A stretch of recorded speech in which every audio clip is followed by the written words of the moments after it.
Hi, I'm Daniel Mahanti. I'm a banker turned cybersecurity professional and trainer. I've worked at senior levels in leading banks in India and overseas. I worked in the Information Security Department of the State Bank of India. I was in Information Systems Audit in Axis Bank. I was also in Information Systems Audit in Al Raji Bank. I have these certifications: CISA, CISSP, C-RISC, CIA, CIPM, ISO 27001 LA, and ITIL. I have conducted CISA programs for Standard Chartered Bank, the US Government Accountability Office, T-Systems, a subsidiary of Deutsche Telekom, and Janalakshmi Financial Services. I've conducted CISSP programs for MasterCard, Deloitte, Target, Comcast, Indian Navy, and Societe Generale, the French bank. I've conducted cybersecurity programs for banks in India and the UAE. I'm also a mentor for young UAE bankers. Today, I would like to talk to you about identity and access management. Identity and access management is broken down into four steps, usually referred to as IAAA: identification, authentication, authorization, and accountability. It's after authorization that a user gets access to a resource like a printer or a file or an application. Let's explore these terms in a little more detail. In the first stage, identification, we give our ID to the system. For example, when we log in with our user ID and password into an email system, the first step, user ID, is where the system verifies whether it has a user with that particular ID. The next stage is authentication, the next half of the credential set, where we provide our password or biometrics. In this case, the system verifies whether this is the value that it has for that particular user. When we type in a password, it compares the value that we have typed with the value that it has stored in the system. If the two are the same, it allows access. If not, it denies. Now, just because we've been identified and authenticated, it doesn't follow that we have untrammeled access to the system. We can only access those resources that we have been authorized to, typically by the access control matrix. So when we attempt to access any particular resource, the system checks our level of authorization, and if it is allowed, it allows us access. If not, it declines access. While we may have been identified and authenticated and authorized, we nevertheless have to keep track of what each user has done. This is done typically by logging all user activity. This is the accountability stage of the system, of this process of IAAA. So, guys, here's a quick recap question to confirm that we are all on the same page. So, we have 30 seconds to answer this question. After which of the following stages does the user gain access to the object? Identification, authentication, authorization, or accountability? So, type your answers in the chat box.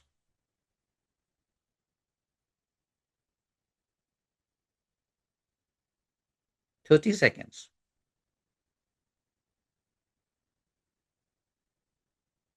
Okay, the answer, of course, is C, authorization.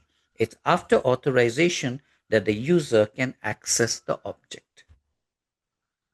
Now, let's talk about authentication factors. Authentication is the process where the system validates the asserted identity of the subject. If it's trying to verify if you're indeed who you claim to be. There are three factors of authentication. The first is something you know. This is what we use most commonly: a password, a PIN, or a combination of keys. This is called type 1. Type 2 is something you have, for example, an ATM card or a swipe card which we need to enter our offices. The third, type 3, is something you are, which is biometrics. Type 1 is the most commonly used factor of authentication, and there are several exploits. When people use two factors or more than two factors, multi factor authentication, then that improves security. Now consider what happens when we want to draw money from an ATM. Two factor authentication is at play here. Two factors are required. First, we need to have physical possession of the ATM card, something you have. The next is PIN. We have to know the PIN. We have to type in the correct PIN. How does it make it more secure? Let's say our ATM card is lost. Without the PIN, an attacker can't take any money off from our account.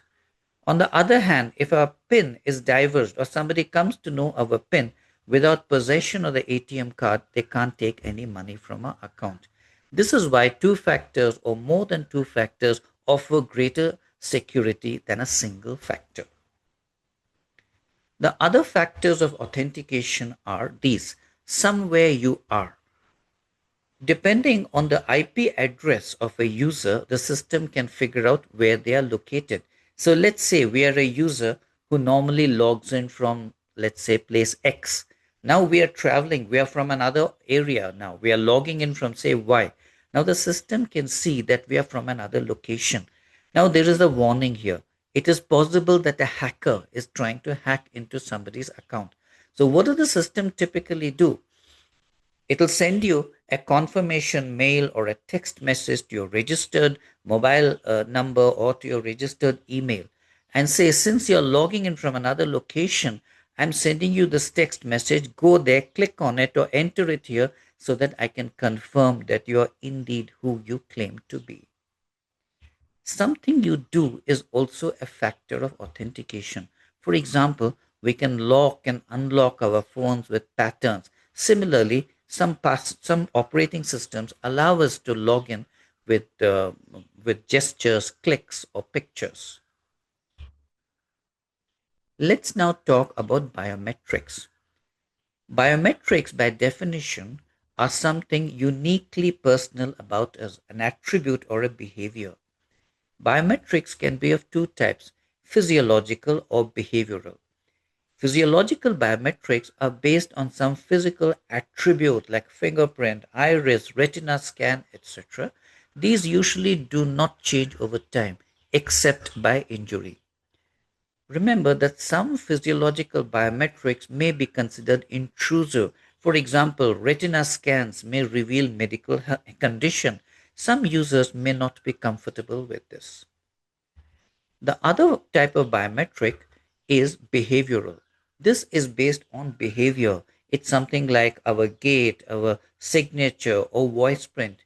These can change with the passage of time. They can vary with the stress level. If we are upset, if we are angry, we are excited, our voices sound different. I'm sorry, our voices sound different. Our signatures look different. Even our gait may be different. So here's a quick question, guys. Alice's organization requires her to log in with her username, a PIN, a password, and a retina scan. So you have to tell me how many distinct authentication factors are at play here. 30 seconds as usual.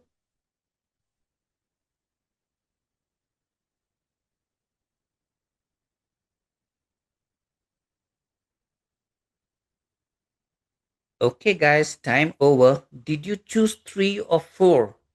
Actually, it's only two. Consider this. Her username is not an authentication factor at all. It's just a means of identification. Her PIN and password both belong to the same category of something you know. And the retina scan is a biometric factor, something you are. So the question was, how many distinct authentication factors? Only two.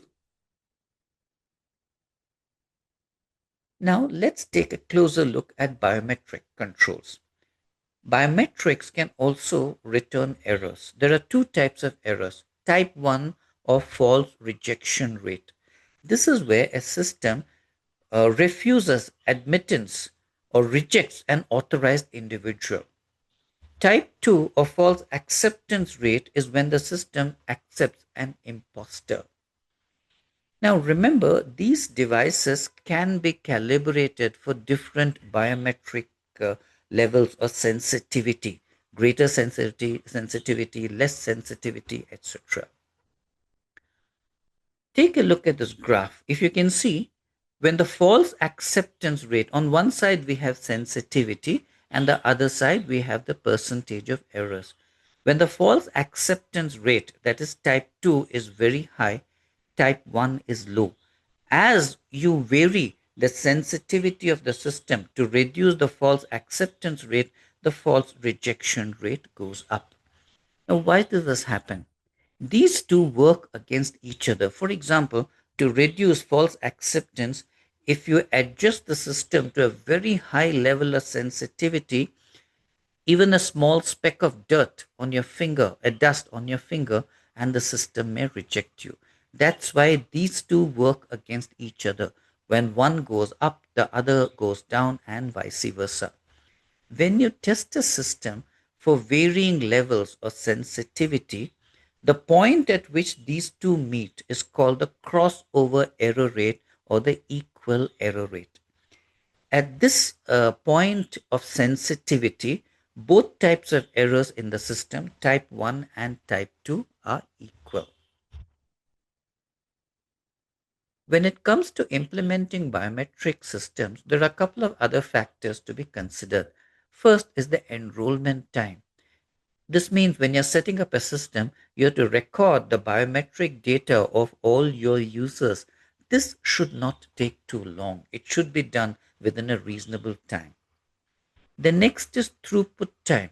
This is once we've implemented the system, whenever users come to use it, how much time does the system take to process their request and take a decision whether to accept or to reject?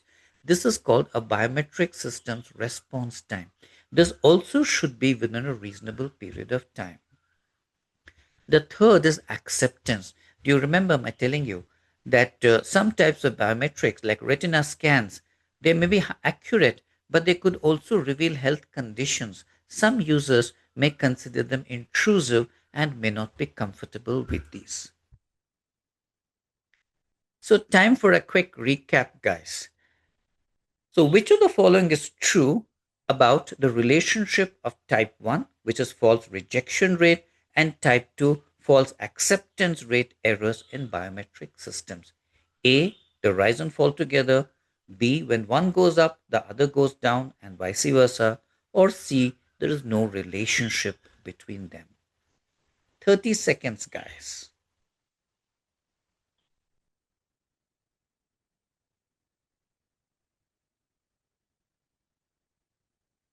Okay, I hope you got it right. As we discussed a moment ago, they're inversely related. When one goes up, the other falls, and vice versa. Here's one more question, guys. In biometric systems, what is the equal error rate, which is also known as the crossover error rate? There are three options. Go through them and tell me which is correct. So 30 seconds, guys.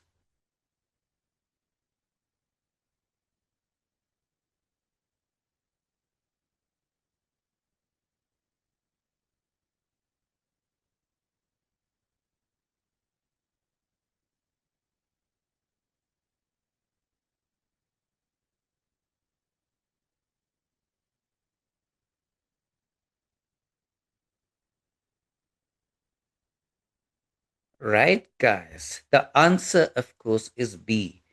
The equal error rate or the crossover error rate is that point at which both type 1 and type 2 errors are equal.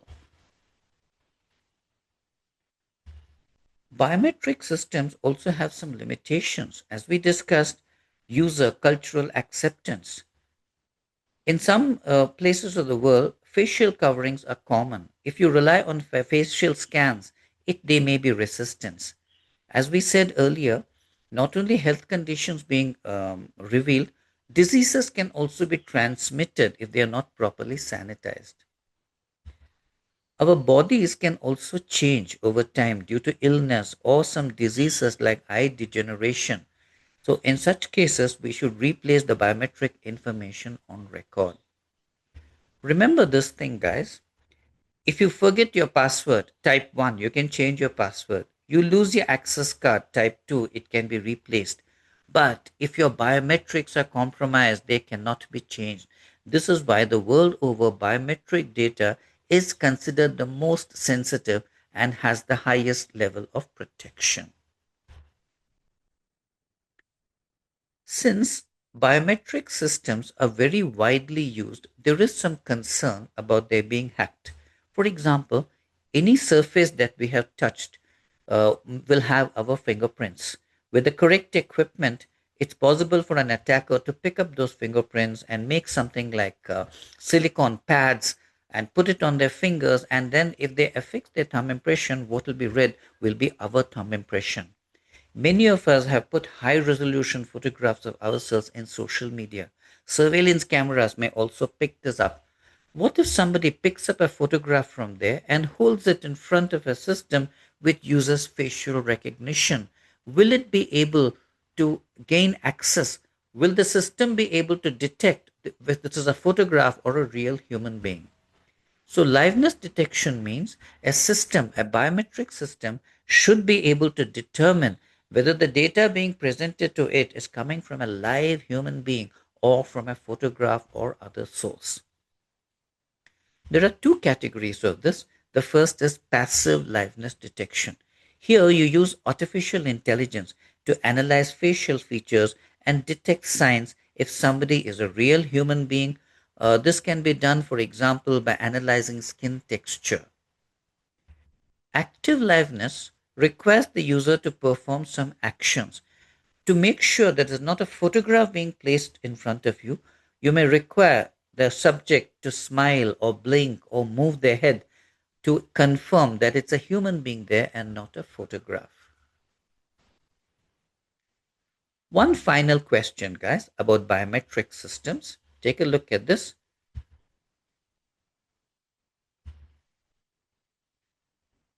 Which of the following best describes the primary purpose of liveness detection and biometric authentication systems?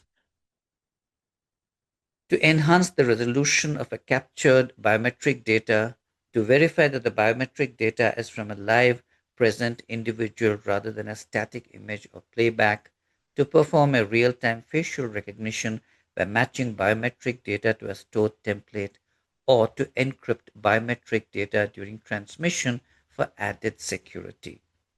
The answer is B, to verify that the biometric input is from a live, present individual rather than a static image or playback. I hope you like this program. Thank you.